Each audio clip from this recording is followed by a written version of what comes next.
করতে পারবে না, মানে পাপ করার ক্ষমতা সে হারিয়ে ফেলে, শয়তান তার কাছ থেকে অনেক দূরে চলে যায়। নবীজি বলছেন, যদি কোনো ব্যক্তি এই দোয়াটা মাত্র একবার পাঠ করে, যেদিন সে পাঠ করবে ওই দিন শয়তান চিৎকার করে কাঁদতে থাকে, চিৎকার করে আওয়াজ দিয়ে বলতে থাকে যে আজকে সারাদিন তুই আমার ওয়াসওয়াসা থেকে মুক্ত হয়ে গেলি, আমি ইচ্ছা করেও আজকে তোকে আর ধোঁকা দিতে পারবো না, তুই আজকে আর কোনো পথভ্রষ্টের কাজ করতে পারবি না, তুই সেটা আমার কাছ থেকে মুক্ত হয়ে গেলি। এই দোয়াটার এতটাই পাওয়ার, এতটাই ক্ষমতা আল্লাহ পাক দিয়ে দিয়েছেন।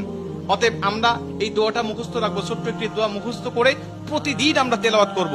আমরা কিন্তু অনেকেই আছি পাপ ছাড়তে চাই, কিন্তু আমরা এমন কিছু দেখি বা এমন কিছুর সম্মুখীন আমরা হয়ে যাই, ওটা দেখার পরে আমরা নিজের উপরে নিজের কন্ট্রোলটা হারিয়ে ফেলি, তখন আমরা পাপ করতে বাধ্য হই বা পাপ শয়তান আমাদেরকে করিয়ে ফেলে।